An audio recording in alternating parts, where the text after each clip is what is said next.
Hello, everybody. Welcome to Class 19. Today, we're going to be talking about different competitive sports and their difference in level throughout the high school, college, and professional levels.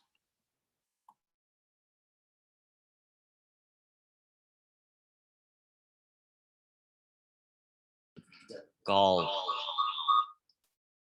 College golf. If you're not familiar with the basics of NCAA's national championship format, the ball is a format similar to the PGA's championship of older today's US amateur. A blend of stroke play and match play is the best of both worlds. In five-player teams, players compete through 4 rounds of stroke play competition, with the top 4 scores from each five-player team compounded into a team score daily. After 4 rounds, the top 5-player teams are broken out into a seeded bracket for head-to-head match play competition. Professional golf. The majority of professional golfers work as club or teaching professionals, pros, and only compete in local competition. A small elite of professional golfers are tournament pros who compete full-time on international tours. Many clubs or teaching professionals working in the golf industry start as caddies or with a general interest in the game, finding employment at golf courses and eventually moving on to certification in their chosen professions. These programs include independent institution and university, and those that eventually lead to a Class A golf professional certification. Touring professionals typically start as an amateur player to attain their pro status after success in a major tournament that won them either prize money and or notice from corporate sponsors. Football. High school football. High school football is American football played by high school teams in the United States and Canada. It ranks among the most popular sports in both countries. Some famous teams are IMG Academy, Chandler, Cedar Hill, and more. The requirements for getting into high school football are good grades, register, have no health issues, and more. They also have JV and varsity teams, college football, known as the NACC Division I Football Bowl subdivision, also known as Division 1A. It's the top level of college football in the United States.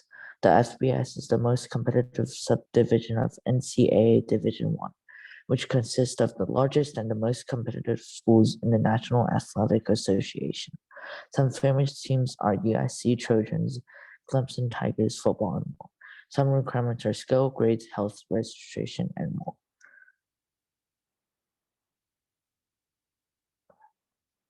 Professional football. Professional football is considered the highest level of competition in American football, where most of the other major leagues draw their players from minor leagues. The NFL currently draws all of its players directly from college football. Some of their skills are speed, strength, acceleration, agility, and power. To be drafted into the NFL, player must be 3 years out of high school. That means a player must have at least a high school diploma before entering the NFL. The NFL also wants players who have spent time playing college football.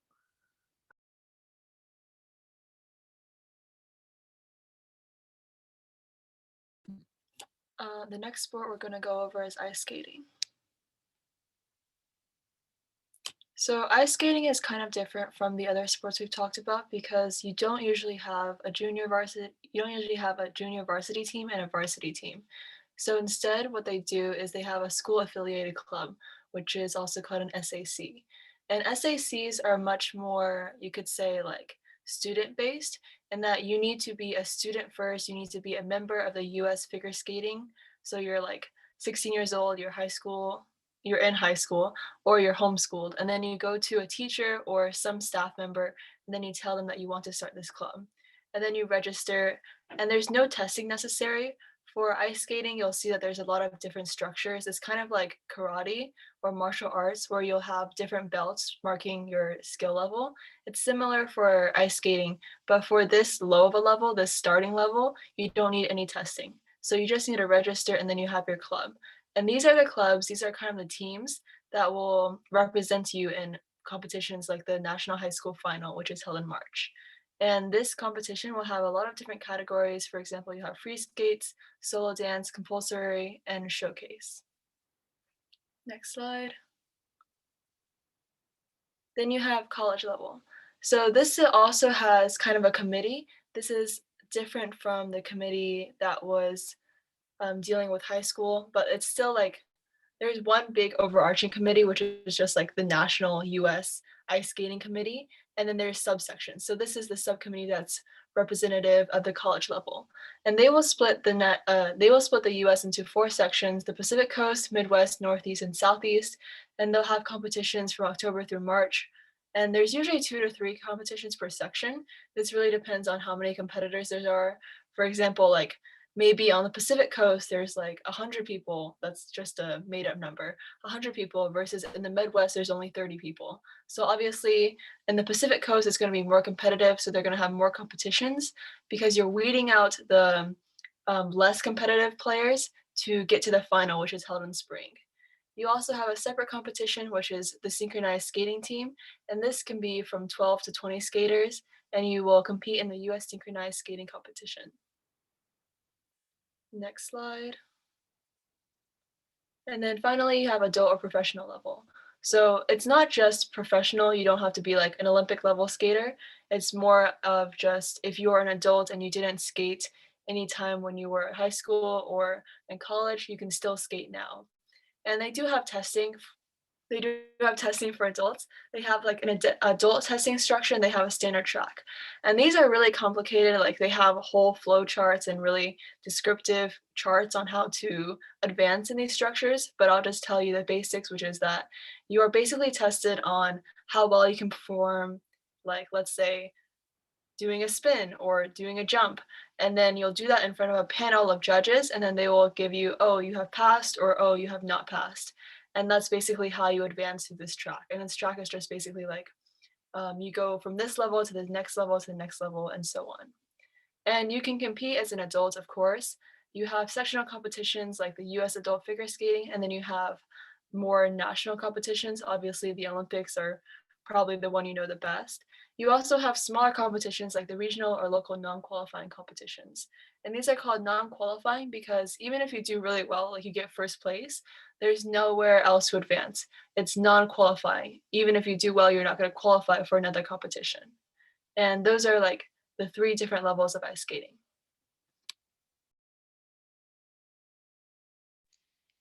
All right, now we're gonna cover wrestling. We have Kyle Dake in blue and Jordan Burroughs in red, and they're really famous wrestlers.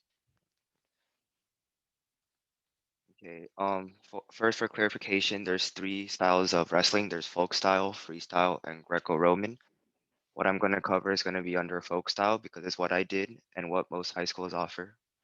So for near fall points, college wrestlers can earn 2 points for a 2-second near fall and 4 points for a 4-second near fall. While in high school, it is 2 points for 2 seconds and 3 points for 5 seconds. And near fall is when the opponent is turned on their back for over 45 degrees and it earns them points. Okay, riding time. Wrestlers in college can gain a point for riding time by maintaining at an advantage in the top position for 1 minute or more than their opponent. And there's no riding time in high school. Fall time. Fall time is what wins you games. It's how much time they spend on their back. In high school, it's 1 second, and in college, it's 2 seconds, which may not seem a lot, but in a match, it's a lot. Length of match. High school is 3 2-minute periods, where in college, the first round is 3 minutes, and the rest are 2.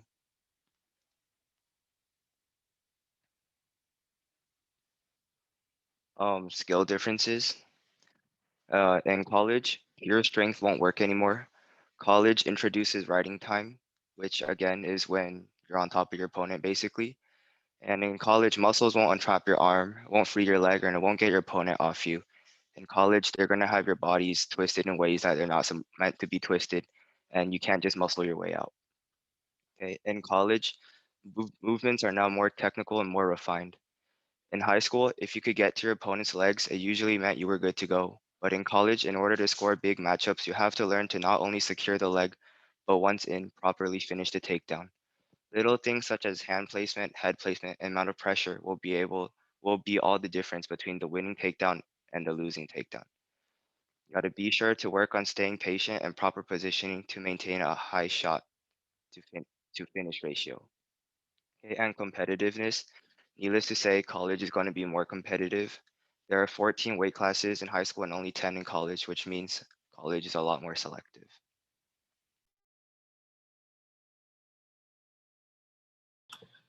All right, my name's Jason, and today I'm going to be presenting the sport of water polo.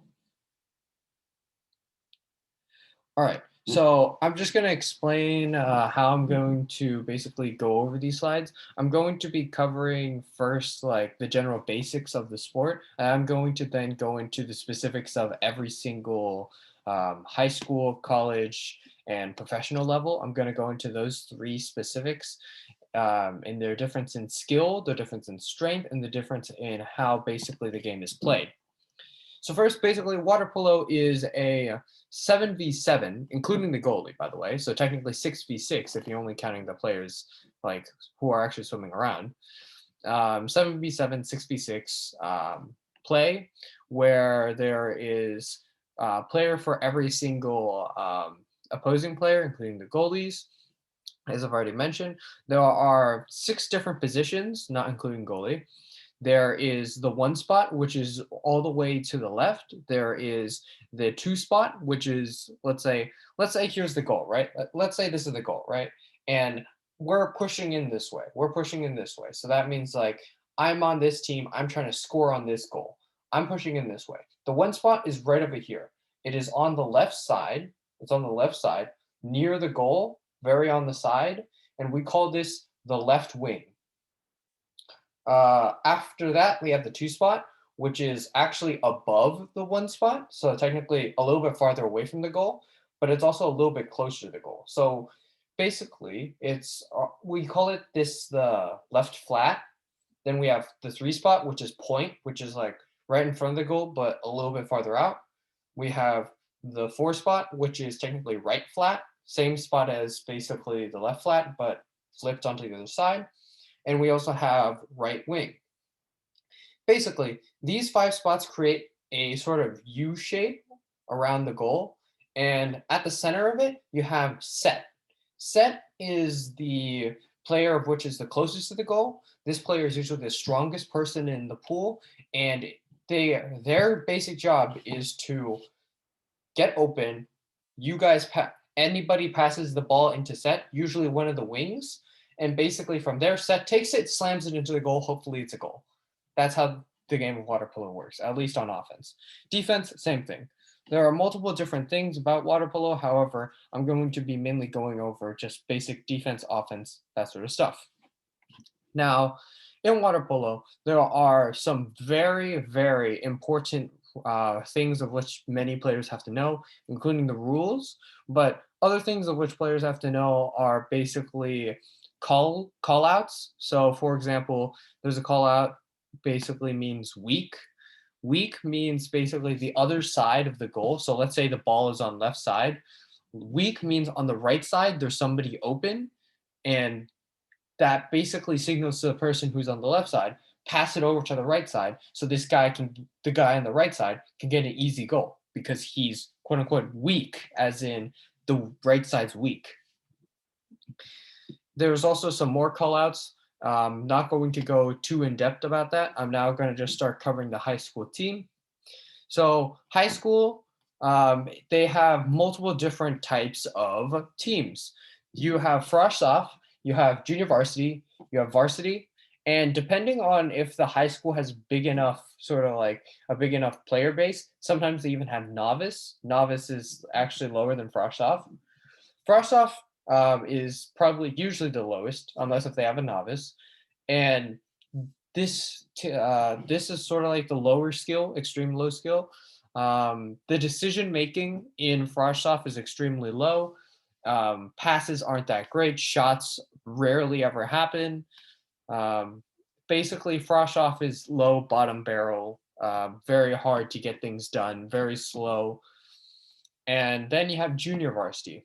Junior varsity, sometimes it can be a little bit better than brushed off. What mainly junior varsity players improve on is usually ball movement. Sometimes they have a little bit stronger of a strength, so then they can turn their players easier. And usually junior varsity players are a little bit faster. Varsity players, on the other hand, are also, they have an increased amount of skill, they have an increased amount of strength, and their speed is quite fast. Usually there are designated players on all these teams, even as you go on into the higher levels. However, these roles kind of like fizzle out because everybody's supposed to be a good generalist. However, on these teams, there's usually a sprinter, at least in the high school level, there's a sprinter. This guy is usually the fastest guy. He will go off in the, he'll either, in the beginning, he'll go off and get the ball in like the, how would I put it? In like the toss up, in basketball. In basketball, how there would basically be where they like throw the ball up and both sides have to fight for it, right? How it basically works is the sprinters, they would be on their sides and they would sprint straight towards the center to where the ball would be dropped. And then basically they have to turn the ball and throw it to their own side so that they can get the ball. That's basically what the sprinter's job is supposed to be. He also does a lot of the counters. Counters are basically where the player will then, like, let's say we're on defense. So basically the sprinter's on defense, right? His coach yells at him, counter. Basically what that player will then do, well, he will proceed to sprint all the way to the other team's goal. He will leave behind his team onto basically a 6 versus 5 defense. But usually the coach yells that out because their team has the ball handled and the coach sees that it's time for him to just go sprint, get an easy goal. And after that, the sprinter will get the ball on the counter and score it if the defender who he was defending isn't on him, basically didn't sprint after him. Let's see. There are also other positions. Set is a very key one. Set player is usually the strongest player in the pool, biggest player in the pool. They're usually extremely big. Basically, what they do is that they take the ball and they are able to score it. They usually are probably one of the most aggressive players in the pool, as in the fact that they will, depending if they're in set, the set guard will be trying to stop set from getting the ball at all costs usually. That includes drowning, which is quite dangerous at some points. But yeah, set's usually the strongest player in the pool and is able to handle themselves very well. Other than that, there's usually no other special roles, unless if you're counting lefties as a special role. Lefties are usually not actually shooters, they're more ball distributors. They usually take the ball, pass it off. That's mainly their job, since that the right side is mainly for the righties, while the right side is mainly for lefties because how their arm works. And lefties are mainly there to take the ball, throw the ball down pool, get the ball around, make sure that the strong players can get a shot. Next slide. All right. College. College teams are usually made up of the best players in their school. Usually their teams vary in size. However, size of which usually college teams have is where they have at least one full pair of subs. Usually, so that means that if there's, as I've already mentioned, there's 7 players in the pool, right? That means that usually college teams are made up of around 14, sometimes 15 people, depending on how it works. And basically all of these players are extremely proficient in the sport. They have been probably playing for years on end. They have probably played in clubs, and obviously they've also played in their high school team. Their skill is high in that they know how to pass the ball. They are good at passing the ball, so that means they aren't like, so for example, let me explain this again. When you're passing the ball, how it works in water polo is that you got to be up on your legs, as they say. That's because if you're passing your ball and you're like in the water, so like here's the water, right? And I'm like trying to pass the ball. If I'm passing the ball, so this is me. If I'm trying to pass the ball, I'm trying to throw it.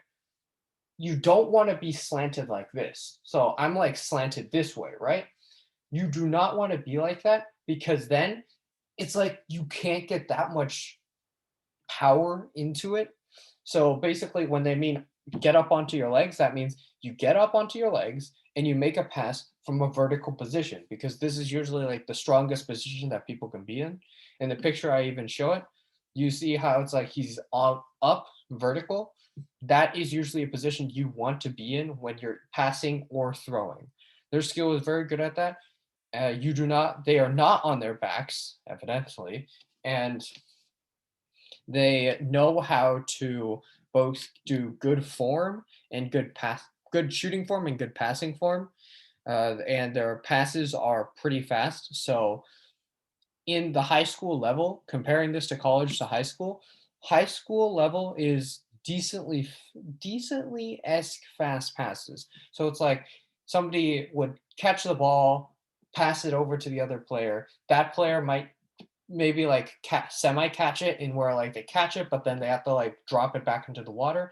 In college level, dropping the ball into the water is an absolute no-no usually. That's because keeping the ball dry, as they say, so basically keeping the ball out of the water. What's good about that is that usually that means you have control of the ball 100% of the time, which is extremely good for the team. These players usually understand the rules in and out and have good communication.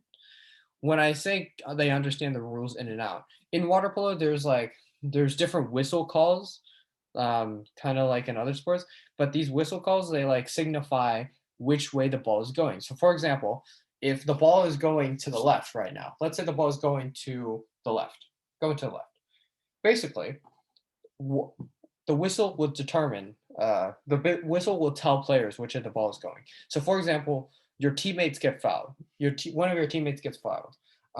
You will then hear a one whistle blow. That means the ball is still going the same way of which it was going. It was just a foul. Then you hear two whistle blows. That means the ball has turned over. It's going the other way. You better start sprinting back. That is what two whistle blows mean. Then you hear like multiple whistle blows in rapid succession and long whistle blows. That usually means ejection. When you hear those whistle blows, usually players will have to like look up at the ref if they think it's them, and they look up to the ref. The ref will then point out a number. So let's say 6 gets ejected. No, let's say 4 gets ejected. Ref would like put up, oh, 4 gets ejected, get out. And what then they have to do, they get out, of course. However, in high school levels, some of the players will still look at the ref every time they hear the whistle blow, kind of out of instinct. However, in college levels, what they will do is that they already know the whistle blows basically by memory, so they don't have to look up. All they do is they hear it, they instantly know, and they start sprinting either back or they keep on going. As I've already mentioned, yeah, keep going. Now, finally, this is professional play right now. Professional play, their skill is extremely high.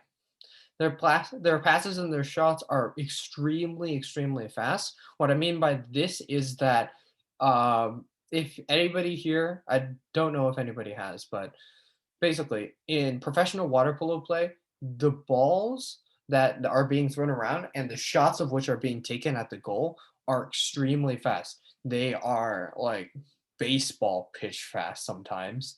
I mean, they don't exactly get up to that level. However, I'm basically telling you, they get really fast in how fast the ball goes. The balls are extremely fast. The passing is extremely fast. The passing is precise as well. As I've already mentioned in college play, how they don't touch the water. Professional players do the same, but they do it faster. Plays that the professional players do are run almost on instinct. So let's say in high school level, a play is like, oh, move the ball down, pass it into the center set, and then throw it at the goal.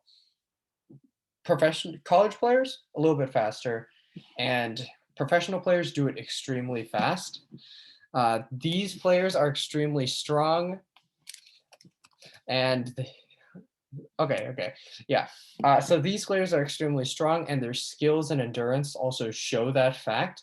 They are able to turn their players and basically handle themselves extremely well in the pool. They have great long throws, accurate passes. Basically, they're extremely fast, as I've already mentioned, and great reflexes. All right, time to move on. So the next sport that we're going to talk about is soccer. So in high school, it's usually grade from 9 to 12, and it's split into two teams for most high schools, the junior varsity and varsity team. Usually the varsity team is the better team that, and JV, it's usually what's called for junior varsity, usually where the lower skilled players are usually at. Um, on average, players usually need more than 1 to 2 years of experience. If you're really good at the sport and you learn really quickly, you may just need 1 year of experience. So for high school, you don't need that much experience to be able to get into the high school team, since it's more of like a relaxed kind of setting, not really competitive. Um, and depending on high school, and how many people travel for that high school for the soccer team, the competitiveness of getting into the team will vary. And yeah, high school is really, for soccer at least, is really relaxed. It's definitely not supposed to be stressful.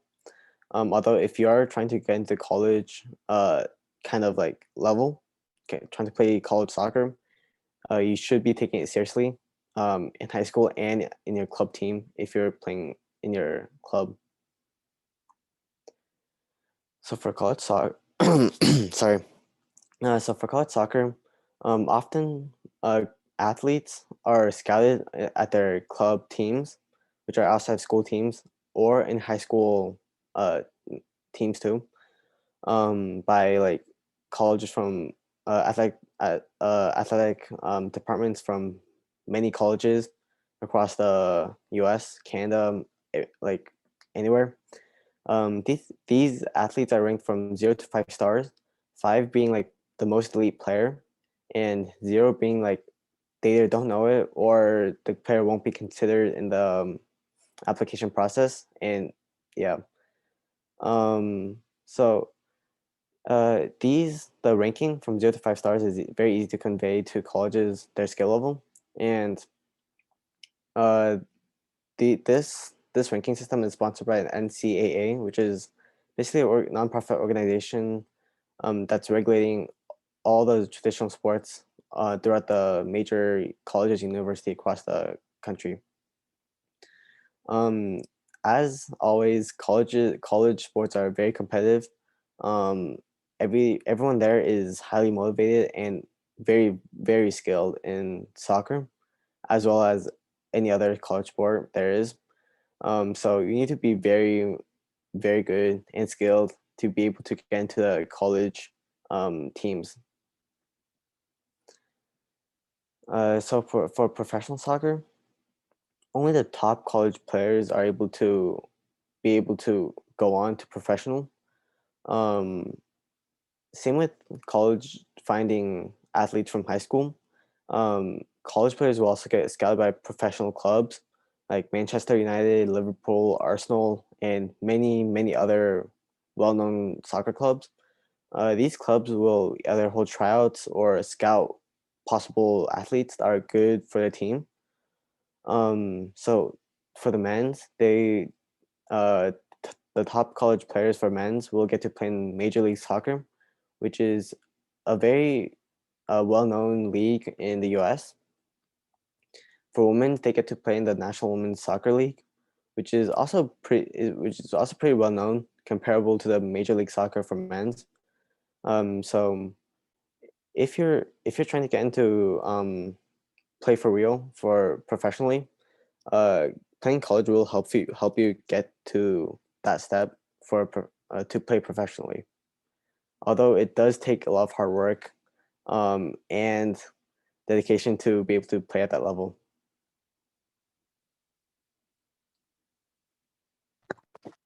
Tennis.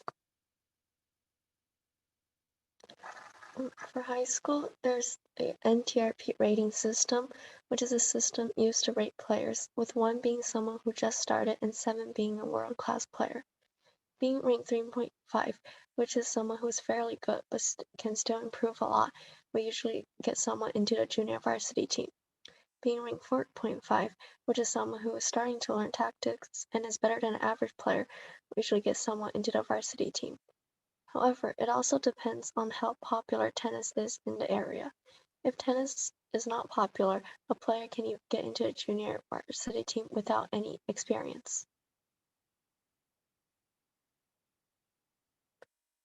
The UTR rating system. UTR is a universal tennis rating and is the most used rating system. It is on a scale of 1 to 16.5. And it is calculated by an algorithm using a player's last 30 eligible match scores from the last 12 months. For college UTR requirements for men who wants to play Division I tennis, they need a UTR of at least 12. And that is someone who is already very good at the sport. For women who wants to play Division I tennis, they need a UTR of at least 11. College players are much better than high school players.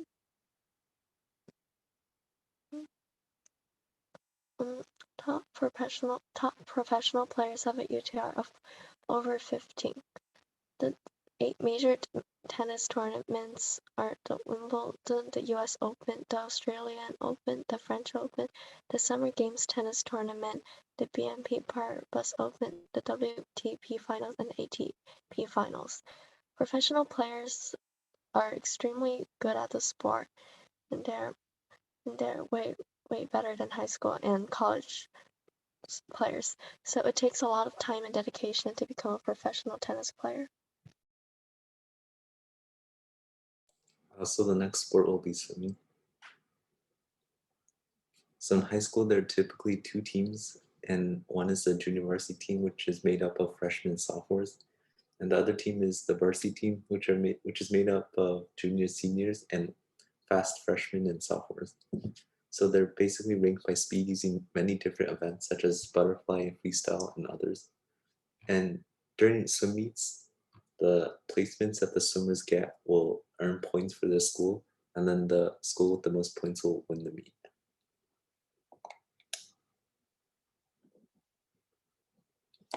So college and professional swimming, it's a lot more serious and takes more time because the coaches expect you to be dedicated to the sport and that sport only. And then the coaches also expect dedication to the sport, like waking up early or like just giving all your time to the sport. And then the length of the practice times will be longer, and so will the events. And then the events will also have more variety.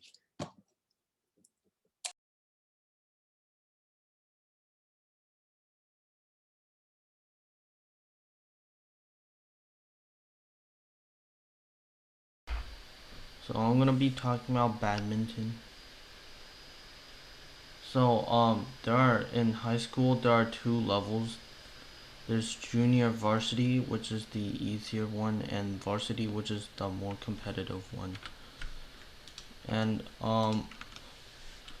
it usually for badminton, even though it's a popular sport, it doesn't require too much experience because it's not like not a lot of people sign up for it because like they sign up for like other more common sports like tennis and stuff. And it is the most popular high school sport that is not an NCAA championship sanctioned sport. So the college level, it's a lot more competitive, and getting on the team is harder, and depending on like the school and which area the school is in, and some schools don't have teams. It's a official sport in the CCCAA, but not the NCAA. And there's more dedication required. So in the professional, there's like leagues, and there's like leagues like Premier Badminton League, and there's like a bunch of other leagues that you can like participate in, and it's really competitive.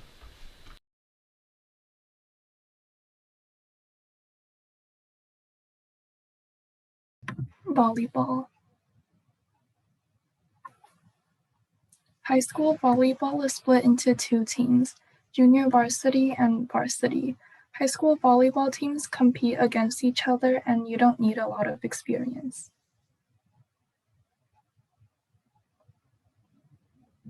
College volleyball is split into three divisions, Divisions 1, 2, and 3.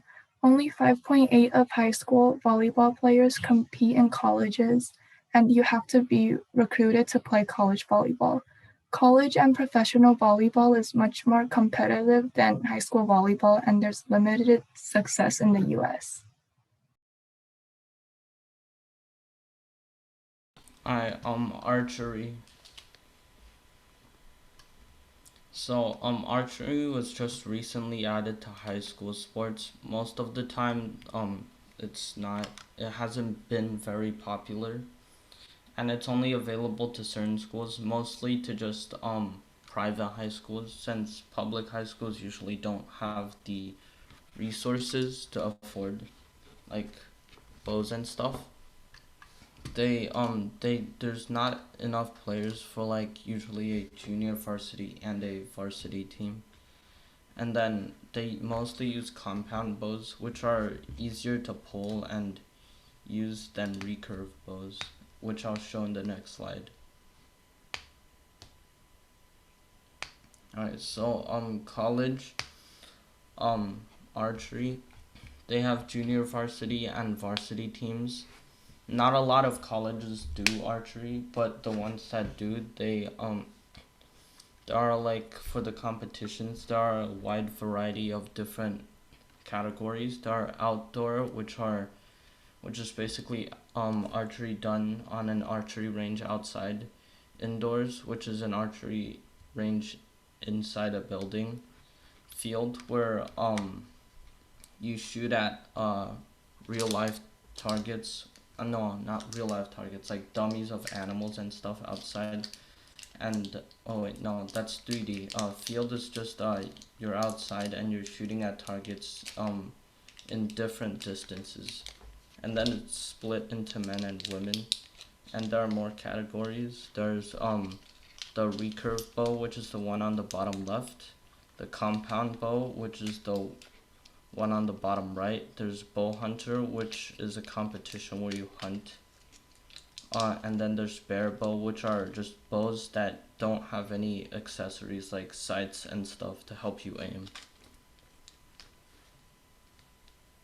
And then Olympics, which is the highest level of competition.